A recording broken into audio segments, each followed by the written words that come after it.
very good morning, good afternoon, salam, sat shri akal to my students. Kaise hain? How are you all? I hope you must be very fine and enjoying your electives as we all are enjoying. Now, in this elective, I am here to present a very important aspect of personality development. Before I begin to the topic, I want my learned students to read these two statements. What exactly you identify the difference in these two statements?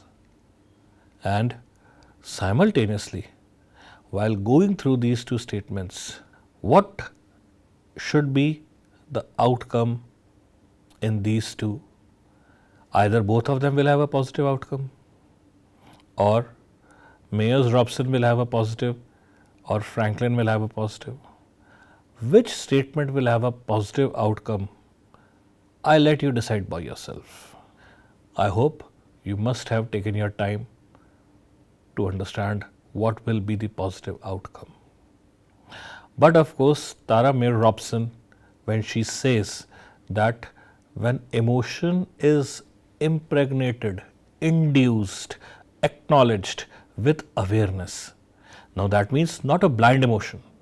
It is no longer a blind emotion. It has been acknowledged, it has been induced with awareness. Why, how, in what circumstance an emotion is being aroused. So when an emotion is associated with awareness, then that emotion is brought to life. Power with life. However, anger, which is a blind emotion, whatever you start in anger will always end in shame. That means you will never be able to achieve anything positive when you are blinded with anger. So emotions is there on both the sides. I am not saying there is at one side there is only emotion, at other side there is no emotion. But the difference is awareness. What is that awareness? That awareness is you are no longer remaining in your dimension and thinking or taking a judgment.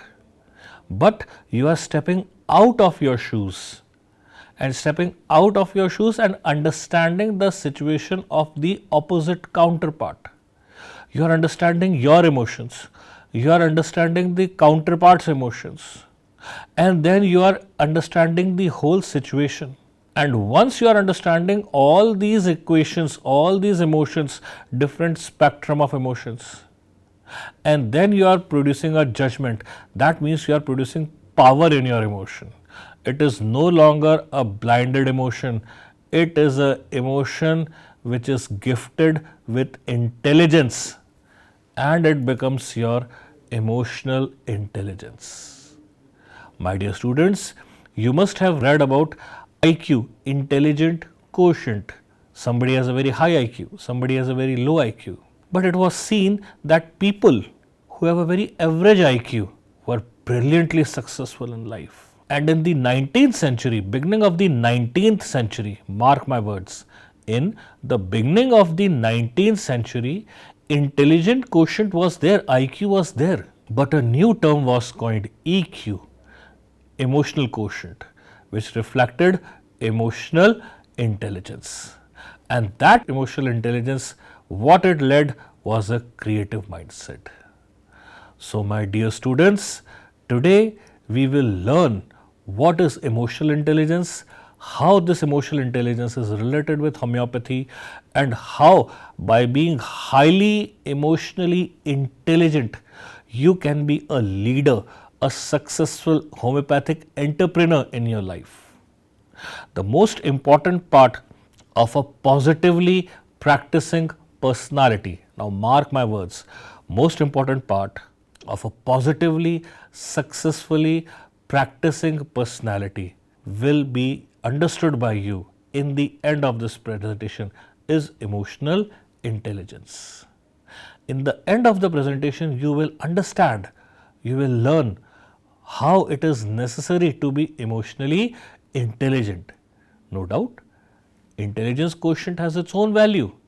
But as I told you, there were some people in life who had average emotional intelligence, but based on their high EQ, they managed success in life. So historically speaking, the emotional intelligence as it came in 1930s, it was a social intelligence. It has nothing to do with academics, it has nothing to do with books. Those who have studied life, those who have studied the chapters of the life, those people were called as having good emotional intelligence. So it was a non-intellectual intelligence. And there were two brilliant minded persons, Savoy and Mayers. This is how they have described emotional intelligence. Understand each and every word of this definition, because throughout the presentation, the social intelligence, which involves the understanding of your emotion, your personal emotion, the emotion of your counterparts, the emotion of the society, or the other side of the emotions, and then you are blending them, you are amalgamating them, you are mixing them, you are providing them power of emotional intelligence to take a decision. Okay, so remember this definition, learn this definition, understand this definition of Savoy and Mayers, that emotional intelligence is a type of social intelligence.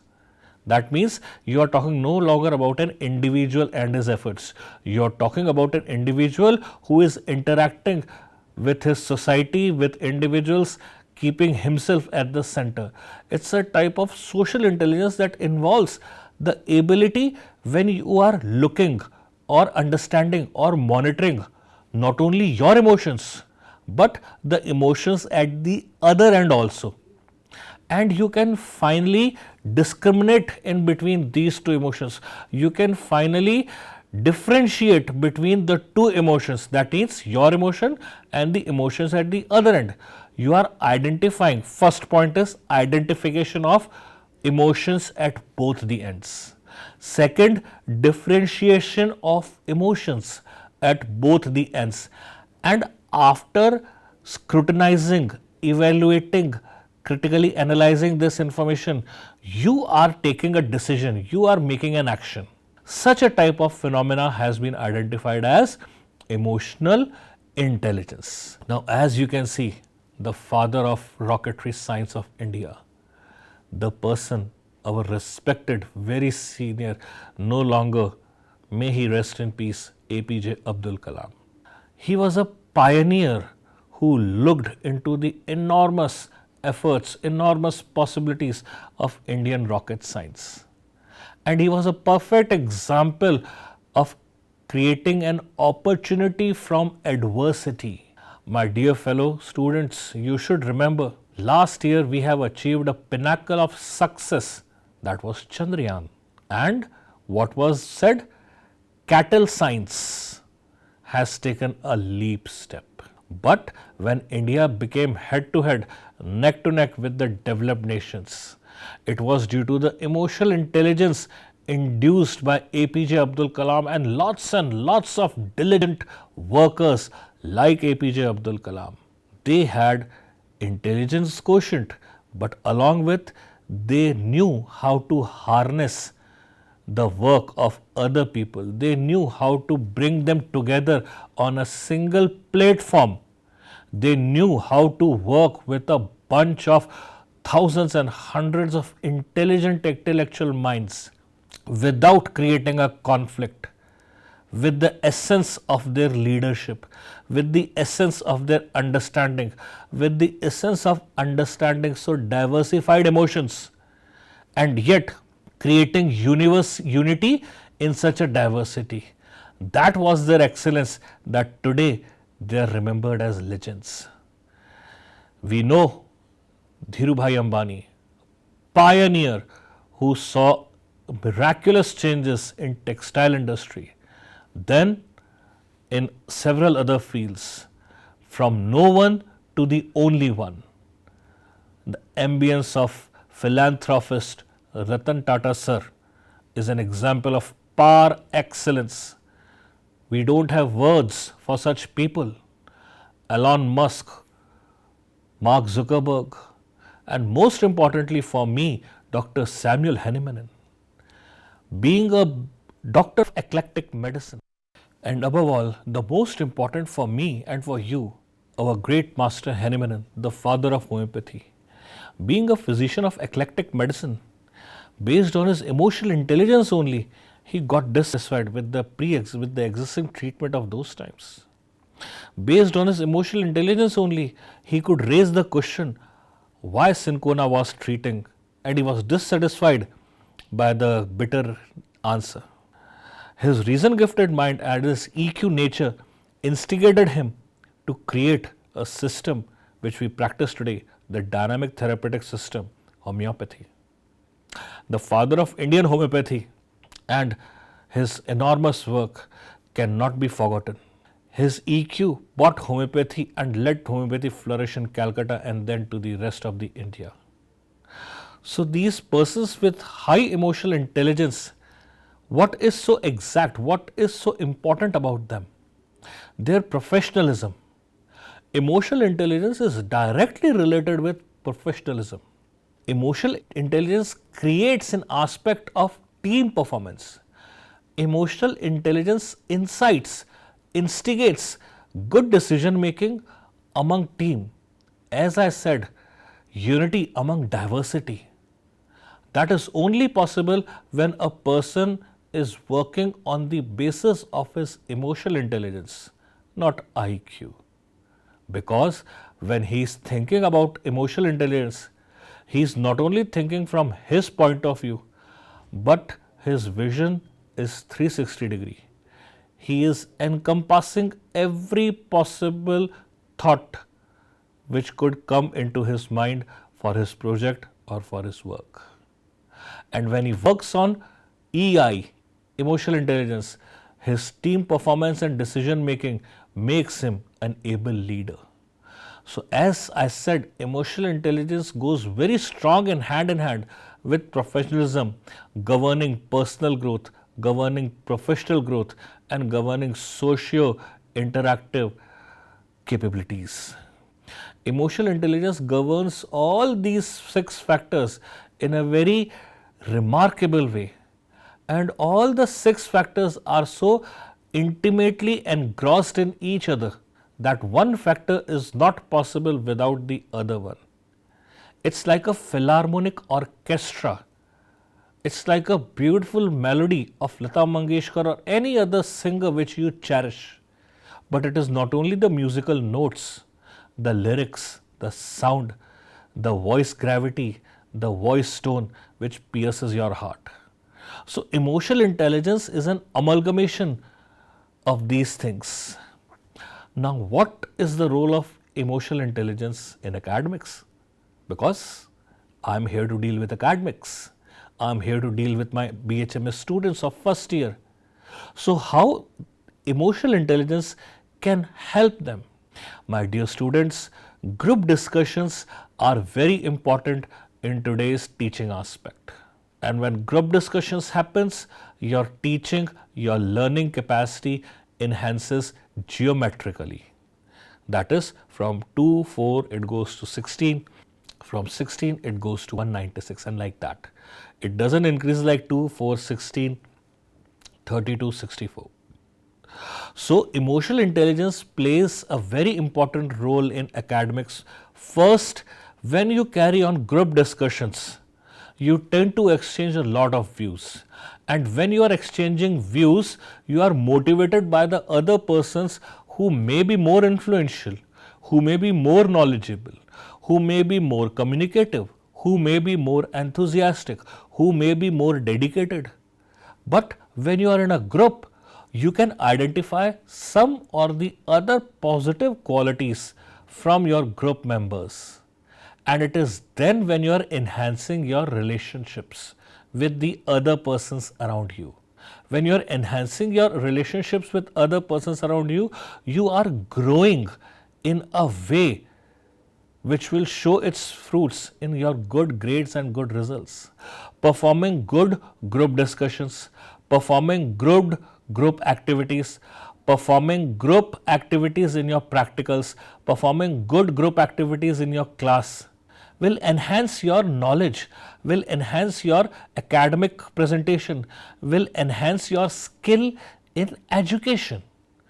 And when you are skilled in your education, your collaboration will further increase because you are becoming an energy chamber of knowledge. And the more and more knowledge you are grasping and gaining and disseminating, the more and more people will follow you. You see, it's always lonely at the top. And as we go to the bottom, population increases. So the more you make an effort of being emotionally intelligent, of being involving in group discussions, of making projects understand to those persons who have a poor IQ, in making understanding subjects to those students who have unfortunately left their subjects or unfortunately are unable to grasp. The more you give to others, the more is coming back to you in form of emotional intelligence. And as I told you, the more you will be spreading and disseminating your information, you will be more and more followed, and a leader will emerge from you. You will never know about your leadership abilities until and unless you go and explore yourself. You will never know about your inherent, innate leadership capabilities until and unless you go and help others, until unless you go and be ready to take up a task. When you will deliver a task, your driving performance will increase. When you deliver a subject in a tutorial, when you will deliver a subject in a group discussion, when you will deliver a subject in your lesson plan given by your teachers, your driving performance will increase. The lesson plans which have been introduced with a very positive mindset. They have been introduced in CBDC curriculum to augment, to enhance students their writing, reading and understanding capacities. And when their writing, reading and understanding capacities will increase, when they will focus on the emotional intelligence aspect. Focusing on emotional intelligence aspect will lead to their growth, personal growth. They will nurture their personal growth in form of good grades. They will nurture their personal growth in form of reactions they achieve from their colleagues. They will be assured about their personal growth when they will win as a successful candidate in group discussions. And such persons are always ready for change also. Because being stagnant leads to death ultimately. Even a straight line ECG means death. So there has to be ups and downs. It's not a cakewalk of all ups and no downs. So when you are emotionally intelligent and you are failure in your life, you will always think failure is success turned inside out. And when you are successful, your ego will not go over your head, because you know being successful has to be a journey. Being successful is not a destination. Today in one test you secure good marks, that is not a surety that you will always secure good marks. So you always counteract negative thinking, negative group thinking. You will always counteract conflicts. You will always counteract improper, illogical resolutions. If you are good at emotional intelligence, you will have a positive thinking, positive resolutions, and you will promote positive group thinking around you. Now coming back to the components of emotional intelligence in homeopathy, yes, there are very 4 important different components. The first is through emotional intelligence we can identify the character of a person. And my dear students, please refer aphorisms, because there is a particular aphorism which is related with an individual character. And you will learn that Henneman Sir, Dr. Christian Frederick Samuel Henneman Sir, was a visionary genius when he laid down the entire elaboration of the character of a human being.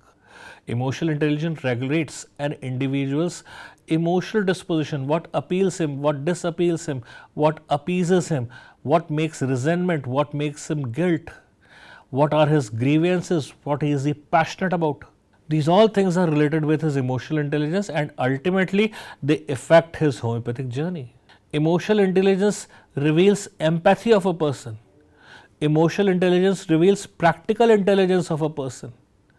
Emotional intelligence reveals memory, intellect, and comprehension of a person. And how they are applied in homeopathy, we will be understanding in subsequent slides. Now, as I told you, my dear students, the character of a person has been beautifully explained by our visionary genius, Dr. Christian Frederick Samuel Henneman, sir. He has said that character involves two important parts. And again, the personality, the first lecture is coming here. The structure of personality, the moral part. Do you remember what was the moral part of personality? The moral principle of personality? Yes, you are correct, the superego. So, the moral character and the intellectual character, along with several other traits, outlines or defines the character of a person. Here, the moral character is in a deep sense. To explain you the moral character, I will say two words. Rather, I will be asking you two questions. What gives you joy? What gives you joy? And what gives you pleasure? Now, immediately the structure of personality should again recollect in your mind. And you should remember, pleasure was id principle. That means it had no reason, no logic. I want it my way. It's my way or highway. So, pleasure part, where you are not focused about what others may think, the other part. So, the pleasure part of character has very less EQ, emotional intelligence or emotional quotient. But when it comes to moral character, the moral principles, that is a very higher part of EQ. And a blend of all this moral intellectual character makes a person's behavior, his character, and that character delineates his simillimum. Simultaneously, along with the character, his occupation. Tomorrow when you will go in final year, you will see sarcoidosis. Tomorrow when you will go in third year, final year, you will study practice of medicine. You will see goiter and endemic disease. Tomorrow you will study lifestyle diseases. You have a brilliant homeopathic remedy of lifestyle efforts, lifestyle disorders, Naksumika, Palsatla. They are all based on that entire totality of symptoms. But the occupation, mode of living, they really affect a person's health. The habits, his social and domestic relations, they have a pronounced effect on his health and on his personality. And as well as these interactions, socio-interactive capacities communicates, governs his EQ. And ultimately, age and sexual functions are also there. In young age, we are more adaptable. In young age, we are more easily flexible. As age grows, we become prejudiced. And the more we are prejudiced, the more we are moving away from emotional intelligence. We are moving more towards disease. So, emotional intelligence has a very important role in creating the character of a person. Simultaneously, emotional intelligence also helps you to understand and to delineate the disposition of an individual. Now, what disposition? The emotional disposition of an individual, and we have broadly studied about the Erickson's emotional model. We have studied all those 8 different dimensions of will, of hope, of love, of warmth, where we have studied how an individual reacts, how guilt, how autonomy, how shame, how other things develop in an individual. And when all these emotions are encountered, we are able to select a homeopathic remedy. So, emotional intelligence is related with emotional disposition, and both of them help you very strongly in case taking. Now, the role of emotional intelligence with empathy, and empathy is powerfully correlated with the definition of emotional intelligence. You read the definition of empathy, where it will be assuming, you will be assuming it is just what is recreated as a definition of emotional intelligence, where we are understanding the other emotions, emotions of the other person. We are stepping into the shoes of other persons. So, empathy is nothing but a parallel form of emotional intelligence, and being empathetic in human nature governs a typical type of personality. If you are able to understand the practical intelligence of a person, such persons have very good organizational capabilities.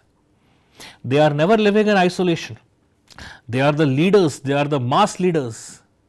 They have their own personality traits, and their emotional intelligence is so high that they unanimously carry that ability of unity among diversity. Perception and skill, these are yet super exemplified forms of empathy. When without even saying a word, when without even uttering any emotion, you are able to read what is communicated in other person's mind. That is a mind talk, a very important thing. A perception is a thing which you can forecast or you can be proactive to judge. But that comes with experience and over the years development of emotional intelligence. Taj Mahal was not built in a day. Rome was not built by a single person. If you have to create the beauty of emotional intelligence, you have to nurture it daily, every day, in every aspect of life, in every aspect of your studies. To be a bookworm will not lead you to be an emotionally intelligent person. You have to be adaptive. You have to have the tendency to explore. You have to have the tendency to move ahead of your classroom teaching. You have to be move ahead with the syllabus. You have to be proactive with the topics which are being taught to you. When you are already prepared in your class, before the topic is being taught to you, you are covering a good character, a part of practical intelligence and a part of empathy. And when you will imbibe all these things in you, you will definitely become a winning student in your life. Now the last part of homeopathy and emotional intelligence is comparing emotional intelligence with intellect and memory. If you only rely upon memory, then you are just cramming, you are ratifying the things. That will lead to nowhere. If you are only depending on memory and comprehension, then you are only thinking and thinking and thinking and then expressing yourself on the basis of thinking. There is no emotional competency, there is no augmentation, there is no improvision. Improvise is a very important part of EI. Improvise is a very, very important part of EI. We improvise, we fall, we again strike back. We fall, we again strike back. But as I told you in my initial lectures, if we don't change our working methodology, our experiences will never change. So that is why we improvise, and we improvise not on the basis of memory. We improvise on the basis of emotional intelligence. Memory only involves processing of the knowledge. EI involves and uses emotions to change your behavior, to augment your behavior, and to move towards positive or a negative outcome. That totally depends on your EI. If you are having positive outcome factors, you will be having a positive EI. Memory and comprehension depends, clears up, helps you in getting good grades only. But EI motivates you in whatever state you are mind. It is the actually EI practice which converts, which turns failure into success. It is the EI which compelled Elon Musk, after losing all the money, creating rocket science and sending human beings into rocket space. It was the EI of Dr. Samuel Hahnemann that he dejected with the treatment. If he didn't have a good EI, there would have been no homeopathy. So EI is very important, and clinical spectrum of EI, if you have to understand, you have to understand through some examples. There is a girl who is being humiliated by a class teacher in front of whole world. Why? Because of a very simple fault. She had her hairs not combed properly. But the teacher scolds her, reprimands her in front of the entire school. Imagine the guilt, the shame the girl undergoes through. Now the very same girl is studying in a college. Unfortunately, bad luck follows the girl here also. And her teachers are very partial towards her. All her good efforts are thrown away, and teacher's pet are promoted. She will again feeling dejected. She is again feeling let out. She is again feeling hard work is not being promised. The girl moves ahead in her life. Now she has a family where she is not given the respect, where her self respect, her emotions are hurted. Her self respect is being constantly traumatized. She feels humiliated in her family by her relatives. And this process goes on and on in her life. There is no respite for this poor female in her life. And ultimately, one day she may develop cancer, she may develop any other disease. I don't want to take the name. But in homeopathy, all this emotional history points towards a few remedies. So, clinical spectrum of emotional intelligence is very important. She was very good in practicing positive outcomes, but she was constantly dejected. So, the emotional problems, the emotional healing, and emotional wellness is all done in homeopathy. But this is achieved only when we are able to understand the role of homeopathy and role of emotional intelligence in an amalgamated, integrated, intimated way. We have to understand these things go very strongly with each other. So, now you should clearly know why we should study emotional intelligence, because it stimulates collective approach, not isolated approach. Together we can, there's a saying, together we can. So that collective approach is highlighted by emotional intelligence. Community oriented services. Not one or two people will satisfy you. When hundreds and hundreds of patients will be visited by your acumen, will be treated by you, then it will satisfy you. Community based approach. And last, burnout against protection against burnout. Now this burnout syndrome is very important. There is a limit to everything. There is a limit to be understanding. There is a limit to be cooperative. So when you are feeling that burnout syndrome, it is through your emotional and practical intelligence. You shrug off all the negative emotions. Now coming back to the another story. Here we have a person who comes to you for simple diagnosed case of migraine. And you use all the best remedies in your armatorium. Cluster headache, this headache, right headache, left headache, alternating headache, so and so pain, migrating pain, boring pain. You try each and every remedy of your homeopathy, but of no avail. Why? Because you forgot the most important part of homeopathy, that is anamnesis. When a homeopath talks to him, forget about your headache. Tell me how was your past.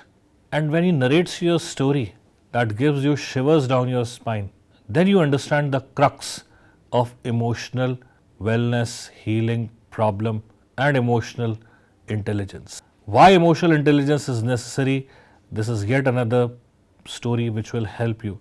Okay, why it is very important for us to know the emotions what a human being has gone through. When the boy opened up his eyes, he found a stepmother. There was any piece of harmony and love and affection what he expected from his mother, stepmother, he could get.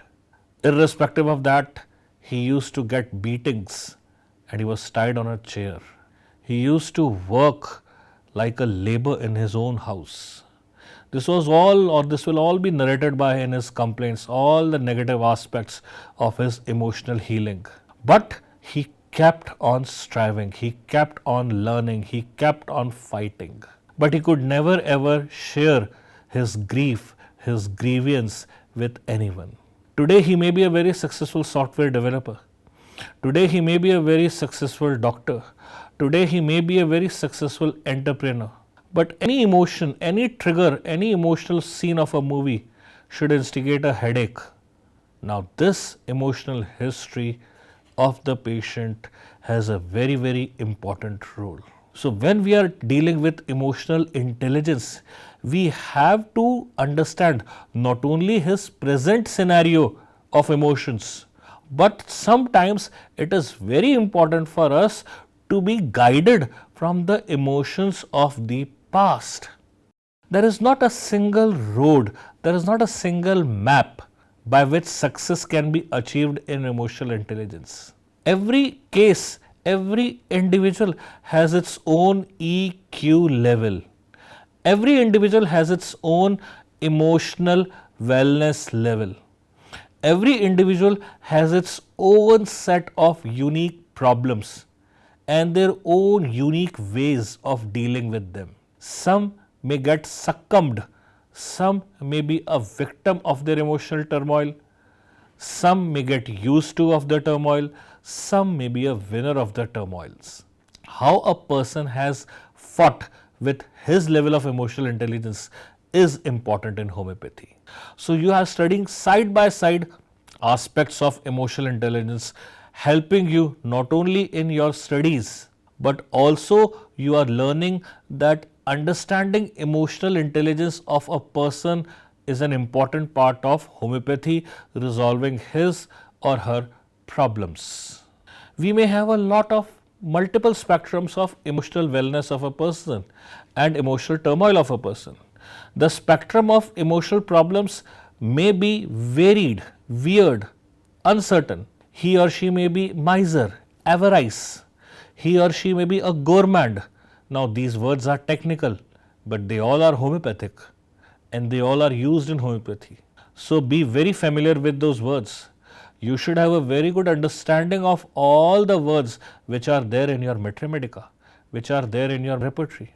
It is easy for you to understand a person is having a grief, but what is the source of grief is difficult for you to understand. And the more you work on your level of emotional intelligence, the higher will be the acceptance and adaptability and understanding of the emotional intelligence of other persons around you, whether they are your patients or your colleagues or your fellow students. The more you are practicing on your emotional intelligence, the more you are empowering yourself to be becoming a good homeopath. As I told you, the emotional problems are diversified. They may be having a feeling that I am the boss. You may be living in a fool's paradise. You are the best. That is a delusion, delusion of grandeur. So, to understand this aspect, you need to be a very good communicator. When a person comes to you and keeps on babbling and babbling of words, there is a verbal diarrhea, and you say, oh my God, my head is paining. That means you have poor emotional intelligence as you cannot identify he or she is loquacious.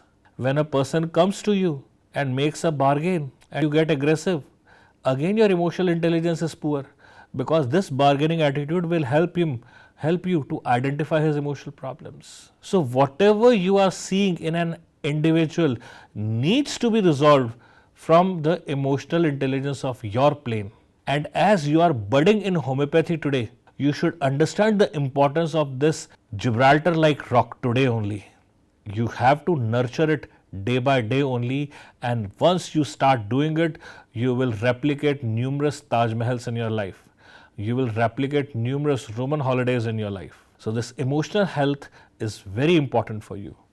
Now we go why students should study emotional intelligence. It is because emotional intelligence incites a very important approach, collective approach. You may achieve some things individually, but several things multiplicatively. So, when you are striving as an individual, maybe mountain is your limit, but when you are working in a team, sky is your limit. It is all a difference of the approach. So, emotional intelligence instigates a collective approach, and that collective approach will be very much beneficial for you in your career. Simultaneously, emotional intelligence also helps in community oriented services. We have seen the worst times of our life, Corona, and how people came out in open.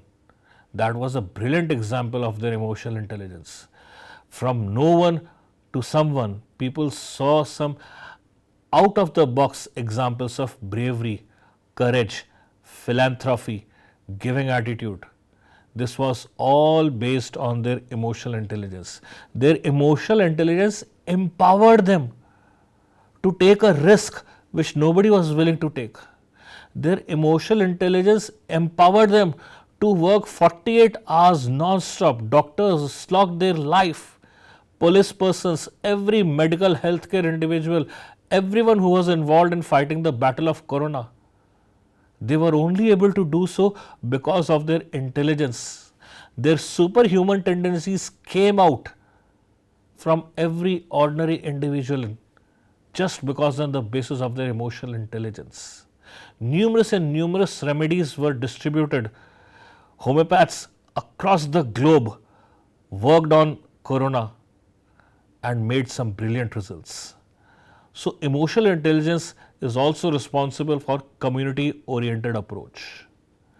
And remember kids, when you are working so hard, you are tend to burn out. You are tend to feel exhausted. You are tend to get choked up.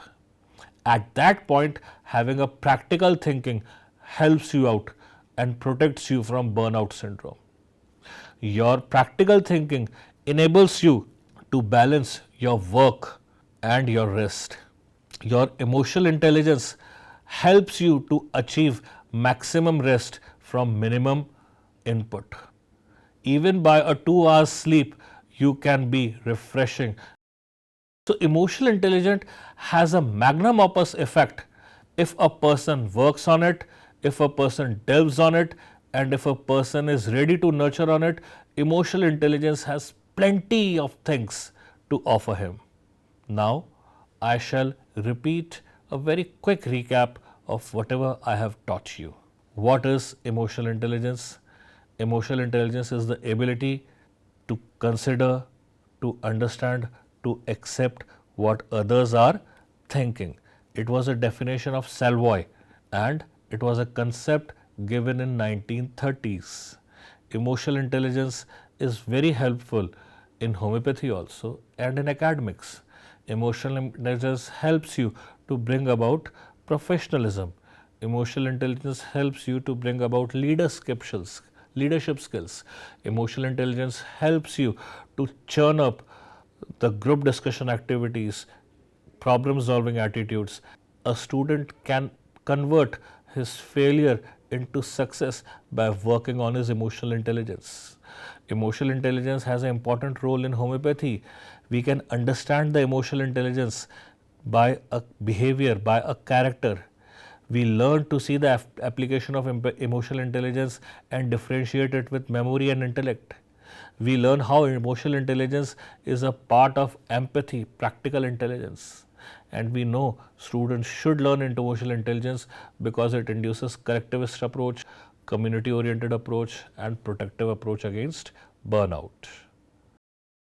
We are learning a lot about of emotional intelligence.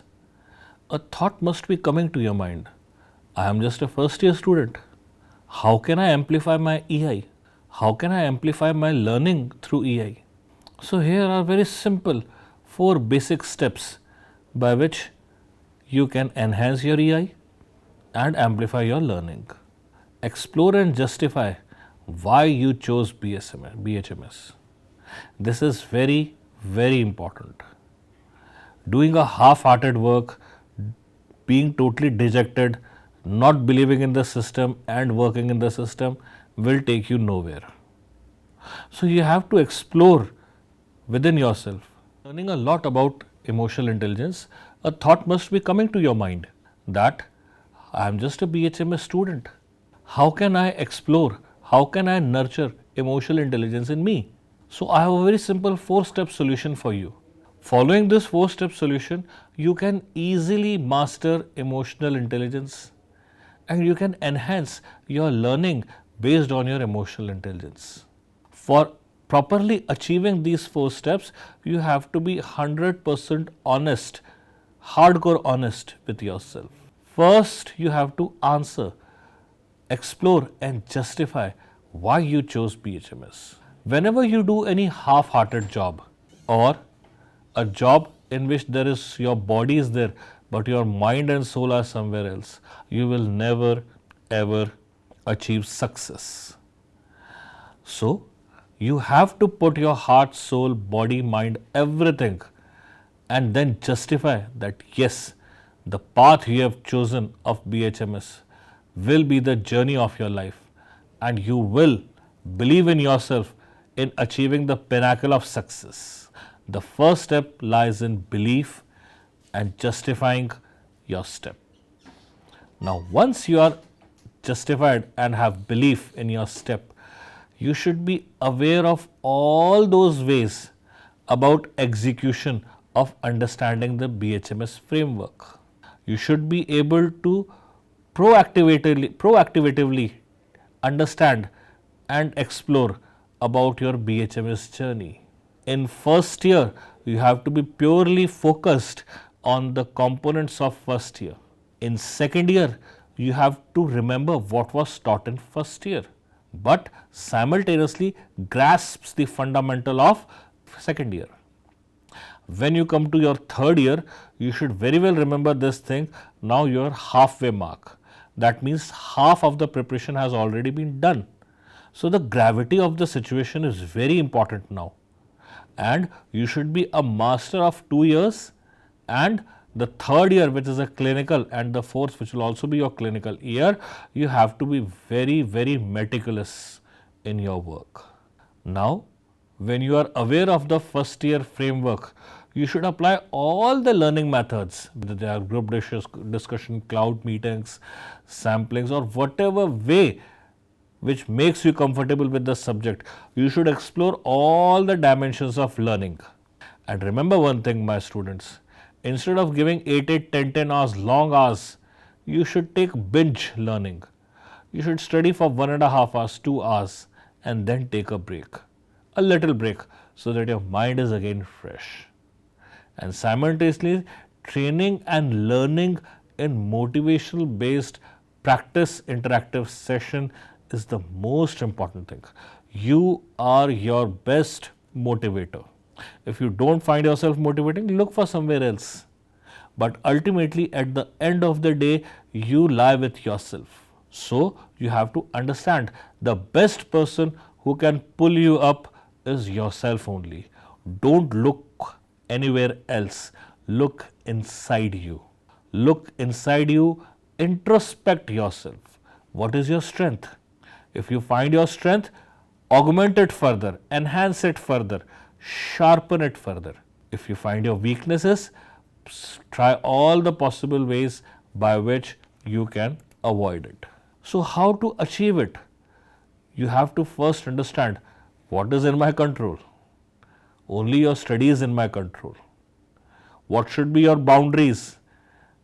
Life is a diversified form. There are studies, there are extracurricular activities, there is family, there is everything.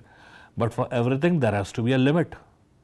And that limit and the boundaries should be very strongly controlled by your thoughts as well as your actions. Now, once you know your boundaries and you know what thoughts should govern you, you should set goals. And the pattern is very strong. Your pre-university, university, and all those interim tests, you should set a goal. You should set in this time, that has to be my result. I can't get a minimum score from that. This is how your emotional intelligence will start functioning, because now you are responsible for yourself. How do you, when you get burnout, what drives you further? What motivates you? What energizes you? You have to look into all those things. How do I introspect myself? That is very important. Introspection of others is the easiest task, but introspection of self is the difficult task which you have to master. Understand the challenges and start overcoming them from day one. Once you start understanding the challenges, the next step you will find is overcoming those challenges. So it is a sequential step by step. The sequential step by step of understanding the challenges will help you to learn the mistakes from your past, because you have a scientific background and your past mistakes should always be there to guide you in future. And your today's actions will course the way of your future. So this table should always be there in front of you about your emotional intelligence. What is happening around you will always affect you. So remember what type of birds you flock together, what type of company you keep. This is the entire emotional intelligence cultivational procedure. What makes you change your ideology? This is a very, very important thing. There might be some people who may put a drastic change in your ideology. Understand whether it is for your benefit or not. Now, what educative efforts you are doing and how others are taking care of themselves, that also becomes mandatory. Because sometimes when we can't find a solution from introspection, we learn from others. So this entire chart will help you out, a reflection of your emotional intelligence as a student. Now coming apart on some negative influences also, you have seen all the positive influences of emotional intelligence. There was a whole lot of discussion. But where you have trust, sometimes improper trust becomes incompetency in communication, or mistrust when it comes to the mind of a physician. It becomes breach into patient's private space. Empathy is actually related with incompetency in communication, and trust is related with breach into patient's private space. You should not take undue advantage of patient's trust or your colleagues' trusts. If somebody trusts you, they are handling you a very delicate and an expensive thing. If you don't handle the trust of other persons properly, you are breaching into their private space. When you are non-empathetic, when you are unable to look into other person's conditions, then ultimately communication can never be fruitful. Being very less empathetic, being very scarce in empathy will lead to a very scanty, scarce communication. And in case of poor communication, the knowledge which you need for homeopathic interpretation will be less. Comfort is yet another very important thing. Nothing was achieved in comfort zone. You have to come out of it. If you are in a habitual of remaining in your comfort zone, then your objectivity is haywire. When your objectivity is haywire, you don't have anything specific to achieve. You will aim for a mountain and you land on a valley. You will aim for a valley, you land on keep on land. So you will never grow or progress if you don't come out of your comfort zone. Building rapport is a very good strong sense of communication. If you don't have a rapport with your persons around you, they will never be able to trust you. And when they will never be able to trust you, they won't be going along with you. You will be isolated. If you are too much satisfied with whatever you have, if you are too much in support of whatever you have, then your efficiency is bound to be affected. Day by day, your efficiency will go down. So don't be too much satisfied. As I told you, success is a journey, not a destination. So if you are based on your emotional intelligence, you are now totally resting upon whatever emotional intelligence you have today, and you don't want to augment tomorrow, my dear, you are killing yourself. You are killing your education. And don't be undue patient, because it induces paternalism. When you try to control, when you try to be the parent of other individual, that is where you are creating a big fault in your understanding and in your performances. Patience is related with paternalism. Don't lose your cool. People are bound to make mistakes. To be error is human. So don't be hanky-panky or impulsive and being judgmental on the mistakes of other person. You are not their parent. You are just an individual who is supporting them, surrounding them, or communicating with them. You are not their parent. So if you are too impatient, if you lose your cool easily, then you may remind them of their parents. Okay, you shout like my this, you shout like my that. So an impatient individual can never experience, can never nurture good emotional intelligence. Now finally, this is the cycle of emotional intelligence. There is a stimulus, there is a reaction, reciprocation, perception, execution. When you react in a positive sense, there is a positive self-awareness. The positive self-awareness manages yourself and manages those who are around you. Those who are around you, you make them ease, positive emotions flow. You be empathetic, you understand their agony, you understand their aspect. When you understand aspects of people around you, your social skills are highly capacitative. Capacitative social skills lead positive energy, building up of leadership, and excellence in results is obtained. And when you keep on reproducing positive stimuli, positive reactions, positive outcome of results, you achieve the pinnacle of success. But there are several roadblocks in each and every sense. You may not perceive correctly. You may not be self aware every time. You may be preoccupied by your own prejudices, by your own thoughts.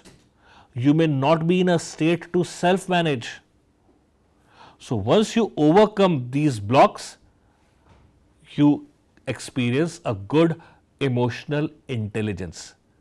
Now, again, a $1 billion question comes: how do I overcome these blocks? My students, the answer is a positive mindset. Now, what is a mindset? It's a reflection regarding human capacities. Means how a human being, how a human behavior over a period of time is reacting. As I told you, if you keep on repeating your same methodology, your experiences will always remain the same.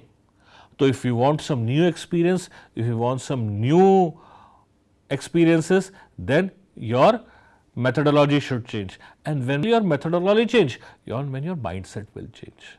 So, mindset is a reflection of human capacities and human behavior over a period of time. It is of two types: fixed and positive. And remember, a positive mindset can only help you to achieve all the success. Why? Because it is through this positive mindset we develop interest towards learning new things, creating new things. The innovativeness of an individual springs up from positive mindset. People with positive mindsets, no doubt they can enhance their learning, enthusiastic in nature, are also hardworking. Minimum of two categories they always possess. Even if they are non-enthusiastic, they are extremely hardworking, and their hardworking in future creates enthusiasm for them. So, a positive mindset has a very strong interest in learning through an enthusiastic and a hardworking attitude, and this is how they control their path of success and make their success a journey. They never feel their success is a destination. Why? Because their enthusiasm never lets them feel that they have to stop. Their attitude for learning, innovativeness, never lets them feel to stop learning. They never become stagnant. They are progressive, they are evolutionary, they are adopting new and new strategies, and hence they keep on escalating on the path of success. They are constantly motivated and show increased efforts by which they can come out of their fixed mindsets. Whenever a prejudices of fixed mindsets affect them, out of their sheer motivation, out of their sheer efforts, they come out of that clutches of fixed mindset. Now, as Ramesh and Sasson says, positive mindset is a mental and an emotional attitude that focuses on the bright side, positive side, constructive side of life and expects positive results. A very simple thing, but how many of we get easily dejected? That is for us to introspect. This definition was there, will always be there, but believing in this definition, practicing in this definition is what you have to promise yourself today. As per Kendra and Cherry, positive mindset actually means approaching life challenges. Life has some good parts and bad parts. Life has its ups and its downs. That doesn't mean we should shun off from the downs. A rose is always accepted with thorns. We cannot accept a rose without thorns. These thorns of the life, these challenges of the life, when we face them constructively, when we face them diligently, when we face them autonomically with a calm approach, we have a positive mindset and we view ourselves as a positive winner in those conditions. Now, you all are dear students. So, for me, it is very important for you to enlighten the difference between the two mindsets. You are the judge of yourself. I am only stating some facts. I am enlightening you about some facts. You have to judge yourself how you have to move from a fixed mindset to a positive mindsets. And these subsequent slides will really help you because a particular condition has been given, and against that condition how the two different mindsets will react you will see. And the most important condition is patient care, because that's what we are here for. This is our whole lifetime business, this is our whole lifetime service, patient care. The fixed mindsets will be governed by their intelligence and their answers will be stereotypical. Positive mindsets will think out of the box. They won't focus on the diagnosis, a particular diagnosis. They will be more concerned about what other diagnosis is possible, what differential diagnoses are possible, what could be the other possibilities of prognosis. When it comes to medical knowledge related with a case, the persons, because of fixed ideas, because of their vast knowledge, it reflects they are book oriented. But persons with positive mindset may not have vast knowledge, but whatever knowledge they exhibit is patient oriented. Now, if we have a system based practice, the individuals with fixed knowledge, they have good grades, they excel in projects, numbers are always on their side. In some cases, people with positive mindsets may struggle to prove their metal and substance, but because they are hardworking, because they are enthusiastic, because they have untiring efforts, and their diversified approach will one day make them a winner. You may not start as a successor, but you will be successful based on your efforts. So the ones who has the last laugh has the best laugh, and it arises from positive mindset. Practice based learning, self reflection is average. Why? Because they cannot focus on their loose aspects, they cannot improvise, they feel their knowledge is self sufficient. But with positive mindset, self reflection is par excellence. They have a self disciplinary attitude. They say you lacked it and you have to augment it, and then they work on it. The professionalism of fixed mindset is intuition based. Sometimes your intuition is correct, sometimes it is not correct. So they take a chance. They are uncertain about their professionalism. But here the professionalism of fixed mindset is based on their diligence and commitment. Hence chances of a positive outcome are more in positive mindset than in a fixed mindset. The most important part is communication skills of two different mindsets. The persons with fixed mindsets, they have a firm belief on their own single set of behavior. They are least adaptive and least evolutionary.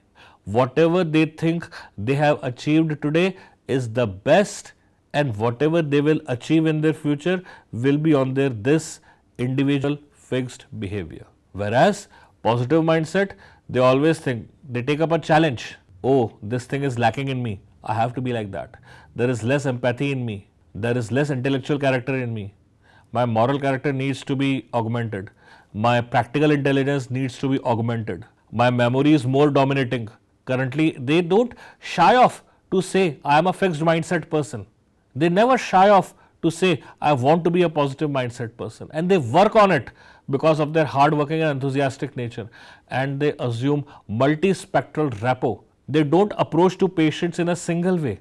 If it is a girl child, they approach in a different way. If it is a boy child, they approach in a different way. If it is three females of three different age group, they will try to explore their symptoms in a different way. So positive mindset people are evolutionary. So now how to identify that such and such person is a mindset of positive mindset? They are expectant people. For them, glass is always half full.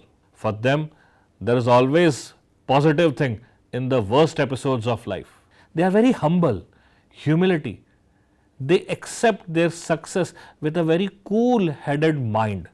The success never goes out of their mind. They always know the truth. They never believe in propaganda. They seek opportunity in adversity. Even in their worst results, they feel if they work hard, they can change the course of their life. Non-cunning, non-deceit are the most important attributes of positive mindset. They are hardworking, righteous, dedicated in their work. Now remember, The most important faculty which plays a role in mindset is undoubtedly mind. It is the place from where each and every type of thought is originated. I remember a line of Rene Descartes, one of the biggest philosophers we have.